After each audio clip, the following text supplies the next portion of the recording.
Well, good afternoon, everyone. I'm Deb Sofield, and you're listening to my weekly show called Encouragement for Your Life. Many of you know I'm a national speaker, trainer, and coach, and I help people find their voice and learn to use it. You're probably hearing a little something in my voice. Recently, I just came through COVID. I'm doing fine, but boy, did it throw me for a loop. But I'm glad to be back with you today. A lot of you know I'm a conference speaker on the topic of public speaking, presentations, media skills, and crisis communication. So here's my offer. If your organization is having a conference and you need a keynote speaker, I would love to be a part. And you can find me at debsofield.com.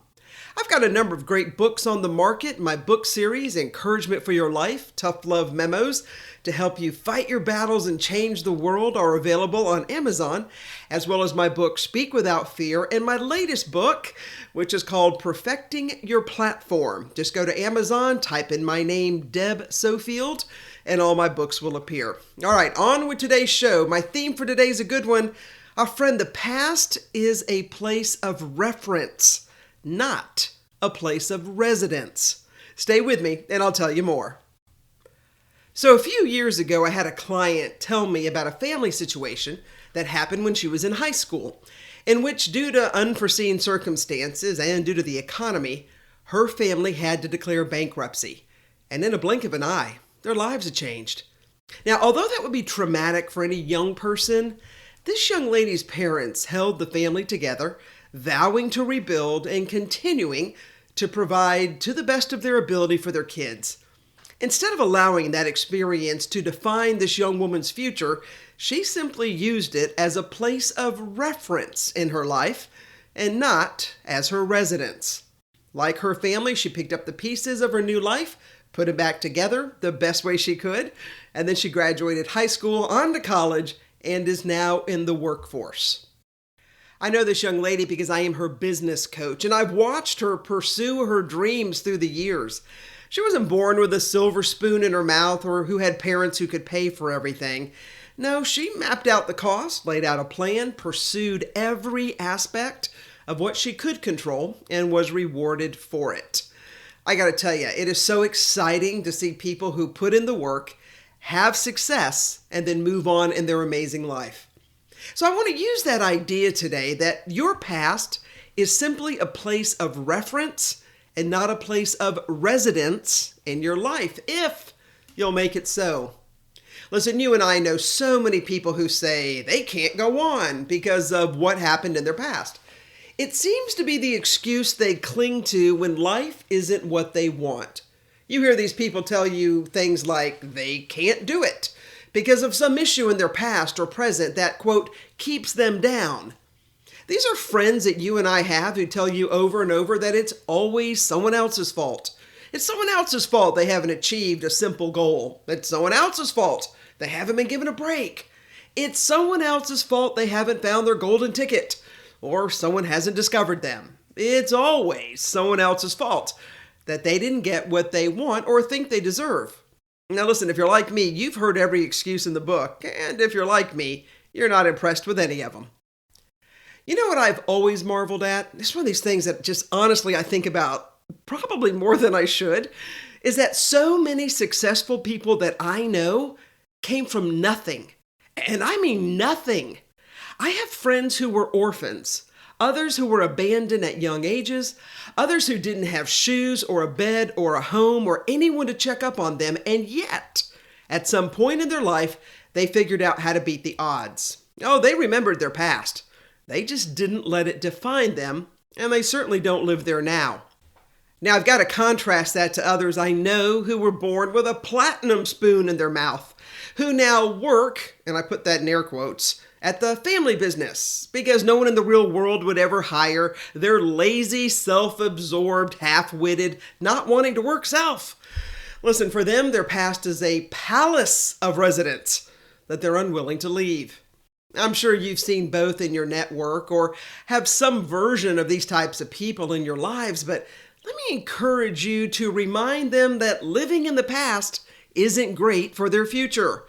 We've all made mistakes, but that should not define who we are today. And if it does, friend, you need to close that door and throw away the key, because your past should only be a place of reference and not your residence.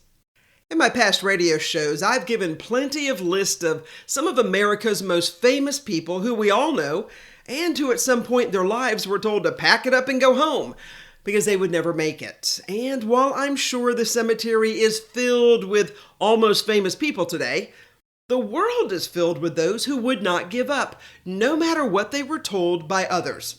And we retell their stories of success to remind our generation and the next that opportunity is what you make of it. Our friend, you have choices. Everyone does. Now, you may not have a lot of choices, but today you made at least, probably 100 from getting out of bed. And for those of you that are still in bed, this is my 12 o'clock radio show, people. Get out of bed. To what you ate for breakfast, to what you're doing right now. And I'm sure by tonight, you'll make 100 more choices. Our friend, you've got choices. It's just a matter of what you'll do with what you've got. I have a friend, nicest guy ever, who I've watched for so many years. He's just not great at business. For a time it looked like he was doing okay because he was using other people's money. But the reality is, I hate to say it, he's a bit of a failure. And when you ask why he hasn't been successful as others in his family, he always says stuff like, well, I learned from my dad, and my dad didn't teach me. And my dad this, and my dad that. All right, it's pretty ridiculous because, well, first of all, his father's passed away. His father was successful in business. He's lazy, but he likes to look and act busy. I'm not sure how busy you are sitting at Dunkin' Donuts drinking coffee, but hey, maybe I don't understand your line of work. But here's the funny thing. He just doesn't see it because he keeps busy with busy work and never gets real work done. Real work meaning paying work done. And we all watch as he uses his resources to pay others to do his work because he likes to be the boss, so he's always thin on cash. And he's gone through hundreds of thousands of dollars because he's just not good at business. Now the money is kind of running out, and he's kind of in a bind and hurting because he's too old to make the money back and frankly too tired to work the hours needed to be successful. He's also pretty full of self-pride that he can't see he's not successful because he refuses to listen to advice and the wise counsel of others. He wanted to be his own boss because he hates being told what to do, and he thinks he's smarter than everyone else. And the worst part is, he has thrown away a major part of his life by not living up to his ability, his calling, and his family heritage, because he lives in the past and makes that his current residence, and not his reference to learn from and go and do and be successful. Everyone who knows him kind of says the same thing. What a shame he's not as successful as he could have been. I mean, no one wants to call him a failure. He's certainly a nice guy, but boy, he could have had it all. How about you? Are you making excuses for why you're a failure? I know, I said the word failure. Because as hard as it is to say, I really don't know another way to describe what you're not doing with your life. Hear me, my friends, you were made for more than this. You live in America where anything is possible if you'll apply yourself to the pursuit of success in whatever field that you dream about. Listen, even if your past haunts you, your future doesn't have to be that way. Even if you came from nothing, you can create your life to be anything you want. Hey, even if no one believes in you, remember, you were created by a loving God who knows the plans He has for you that some of you are not living up to, if I may be so bold. I know, tough love Saturday. But here's the fact. You have a responsibility to get going. No one is going to do it for you. Hear me, let me just repeat that. No one is going to help you be outrageously successful but you. You've got to think hard, work hard, plan wisely, and move past any issue from your past that's holding you back. I've got a lot of great quotes I want to share with you, and I've got a full message today. And what's interesting is that today's message, I know I seem to give this a good bit, but I continue to see young people and mature people who just seem to be stagnant. Nothing's happening. And I just think that's just heartbreaking, frankly, as your friend on the radio. All right, here's my line. Don't let yesterday take up too much of today. Don't look back. You're not going that way. Friend, you can't start the next chapter if you keep rereading the last one. You can't reach for anything new if your hands are still full of yesterday's junk. All right, accept your past without regret. Handle your present with confidence and face your future without fear. I love this next one. You can't climb the ladder if you're still clinging to the bottom rung. Trust yourself. Believe the old tried and true saying of inspirational speaker of years ago, Napoleon Hill, author of Think and Go Rich, a classic for those of us in the inspirational business. He was famous for saying, whatever the mind can conceive and believe, it can achieve. Our friends, you've got to believe, take it on faith, that if you will work hard and daily move forward, one day you'll look back and see just how far you've come. A few weeks ago, I did a show taking the theme that the reason most people give up because they tend to look how far they still have to go instead of how far they have come. Don't be that person that gives up. That's not who you are, and that's certainly not who you were born to be. And I believe if you will just use your past as a starting point for your future, you're going to be okay. Please hear me today. Don't give up. Don't be discouraged by what you don't have at this moment. And please consider that you can find your path forward and walk boldly towards your reward. But you got to keep moving, keep working, keep on keeping on. Because friend, your past is simply a place of reference. It is not your place of residence. Because you deserve better than that. You were made for more than that. And I think deep inside you know it. I also think some of you are scared of failure. Don't be. You only fail when you don't get back up and try again. Yeah, I got to tell you, I find so many people who just stop. And I'm always blown away by that. I just have to tell you. I came across another great quote from a Jeremy Benz. And he says this, the day you stop blaming others. Blaming others robs us of the power we truly possess. When we blame others for the circumstances in our lives, we place the control and responsibility for our lives in their hands. As long as we blame others for where we are in life, our friend, we're powerless to transition to the place we are destined to be. Blame is the cheap curtain that we pull over the window to our soul so we don't have to see our own brokenness. But to be successful, you've got to pull back that curtain before you can ever begin the process of mending your life. The day you stop blaming others is the day you will begin to discover who you truly are. I love that. Just a quick excerpt from a guy named Jeremy Benz, The Day You Stop Blaming Others.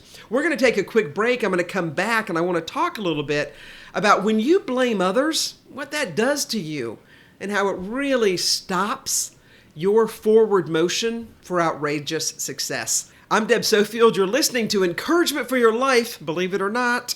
I'm going to take a quick break. I'll be right back. Stay tuned.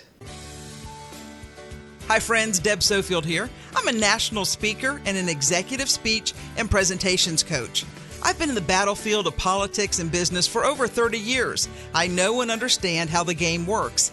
In today's marketplace, you don't have a choice. We're in the media age of Twitter, blogs, Facebook, and 24-hour news cycles. Either you move quickly and decisively to define your product, your company, or yourself, or others will define you. You can't afford to miss the mark because the public won't give you a second chance and the media is unforgiving, and YouTube will replay your remarks until you've been ground into dust. Whether it's crafting your message to protect you or your company, or putting you on camera to answer the questions that will resonate with reporters and the public, or preparing you for an interview, let me help you be successful. I'm Deb Sofield. Find me online at debsofield.com. That's debsofield.com. Hey everybody, welcome back. Deb Sofield here. So you're still probably hearing a little sinus issue. I mentioned at the beginning of the show I got COVID. And boy, did it throw me for a loop. However, I am doing great. I'm glad to be back. And I greatly sympathize with anybody who's gone through this. So let's continue with today's show. And I really want to talk about this idea of stop blaming other people and start taking responsibility for your life. Now, some listening today say, hey, Deb, I do that anyway. But I need you to help your younger generation be able to do this too. Because boy, is it easy just to blame somebody and then walk away. instead of handling the responsibility. I came across a really interesting article by Yusuf Rafi, and the headline is Stop Blaming Others and Start Acting Yourself. So let's go ahead and get through this. It said, life is less about what happens to you and more about how you respond to it. Everyday life will present with tons of opportunities.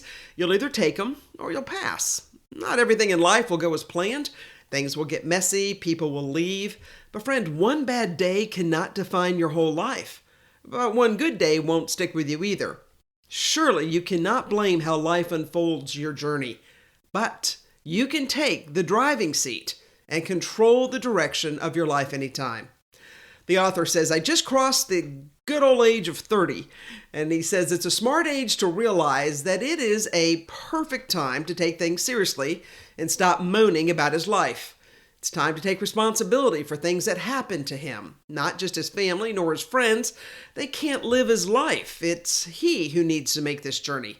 For everything that happens in my life, it's me who either needs to be heralded or blamed. The human brain has miraculous power. Your internal dialogue influences your thoughts, and thoughts become actions. And these actions have consequences. And to that point, if you want to succeed in life, you need to start taking your life seriously. How about starting by not blaming others and doing something about your situation? Money won't bring peace into your life. I mean, sure, you can get short bursts of happiness, but that won't give you peace. The real peace comes from achieving something. Peace comes from pursuing a dream. What is your grand aim in life? What's the one thing that you put away for another time? Is there something that you want? Oh, friend, get to it. Work hard for it. Opportunity doesn't knock twice. In life, you must watch out the window and be prepared. Will it be easy? No. Failure will hit you. And at times you'll feel like quitting. But remember, every moment of regret is a moment of not being thankful for your amazing life. When things seem bad and life feels low, I want to remind you to get on your knees and count your blessings. Take hold of your life before someone else misuses your life, your time, and your energy. Life's too short to blame others and act lazy. Listen, we got to get up. We have to get going, take responsibility, and then create a story worth sharing. I like that. It's a short one. It's called Stop Blaming Others, Take Responsibility for Your Life. I can't begin to tell you how much I wish people would do that. I came across another really good article from Connie Mathers, and the headline is Reasons Why People Play the Blame Game. And I think we'll go out with this part of the show. She says this, how many times have you shown up late somewhere and blamed the traffic? Traffic is such an easy thing to blame when you rush into work 10 minutes late. But is it really traffic's fault that you're late? Blaming others for your own misfortune, whether it's another person or external circumstances, hey, listen, that's the easy way out. But that also avoids responsibility. We know that people tend to play the blame game when they can't see a better solution to their problem or can't handle a personally distressing situation. People who play the blame game believe it will benefit them in the long run. But unfortunately, you're quite mistaken if that's what you think. In fact, research shows that people who tend to look outside of themselves to place blame on others for their own mistakes tend to lose social status among their peers, have lower performance levels, and don't learn as much when they run into obstacles in life. See, playing the blame game may come as second nature to people who are used to getting their way, or those who live with a victim mentality. However, when you blame other people for anything that goes wrong in your life, friends, you are failing to maintain any sense of personal responsibility. Further, studies have shown that blaming others is actually somewhat contagious. So, why is it important to take ownership of your own life circumstances? Sociologists believe that people who accept responsibility for negative things in their life actually become empowered, while those who feel like they're a victim to life circumstances are powerless. This means that people who don't play the blame game believe that they have a sense of control over the outcome of their lives, while others believe that, well, no matter what they do, other people or factors will determine their future. Ouch! You don't want to think that way. If you had the choice to feel like a victim or feel empowered, which one would you choose? Oh, friend, I hope it's empowered. I'm going to assume that you want to be empowered. And one of the first steps is you've got to stop blaming others for your misfortunes. Let me run through some of the reasons that you are shortening your opportunity when you're not living to your full potential. All right, we all know that blaming people is easy. It's the kind of short and simple truth. When you blame others, you are lifting the accountability and the responsibility off yourself and passing the buck. Doing this is a lot easier than having to handle the repercussions of being responsible for a problem. Listen, sometimes you may truly convince yourself that whatever is going on is someone else's fault. But I have to say, many times deep down, I think you know you're lying. In the moment, it's easier to lie than it's to face the truth. But when faced with a decision of whether to lie or not, they say people tend to weigh the chance if others will find out about it. And then they take the easy route, whichever it is. Friend, don't do it.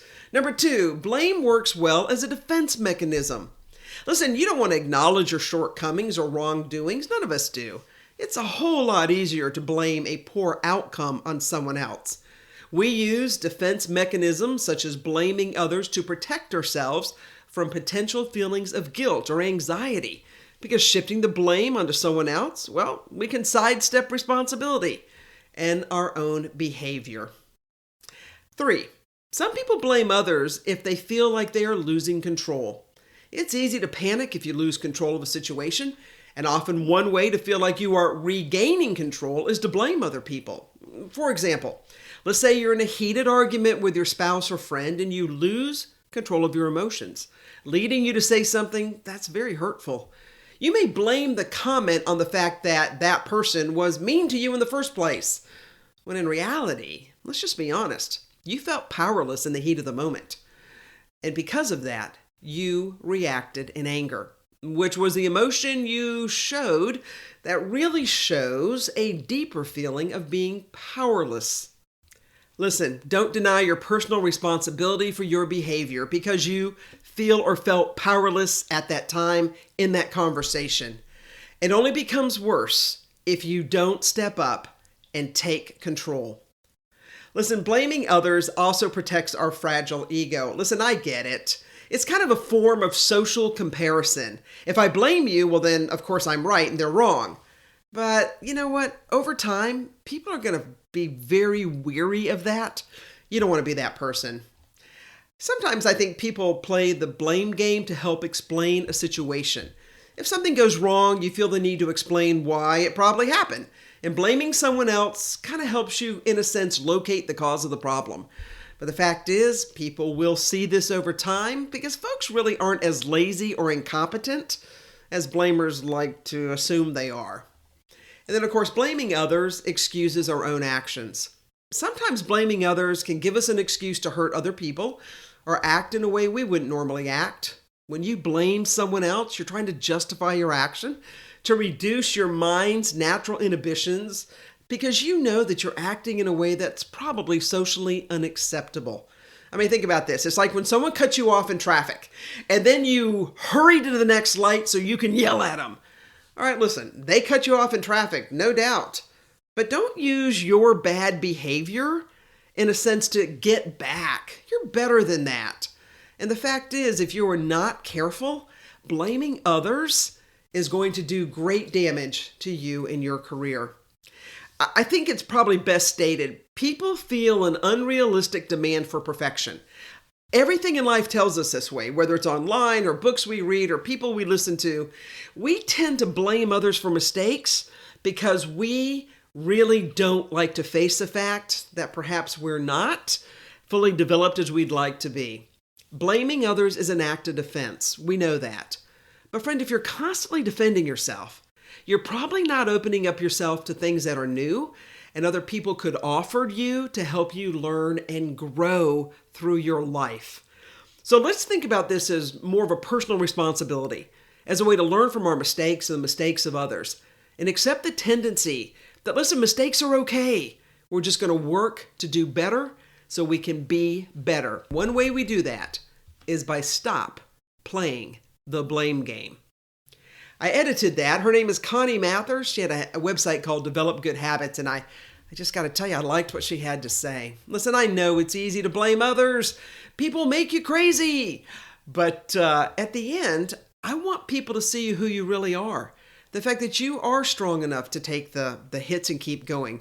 You are strong enough, and you have personal responsibility. You are a good person to make good decisions, not only for your life, but also on behalf of others. It's not easy, my friend. And I know for some others, you're like, well, Deb, if you just knew my life. You're right, I don't.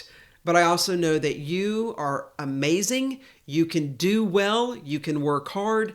And you can have the life you dreamed of. But don't look to the right or the left. Just keep looking straight ahead.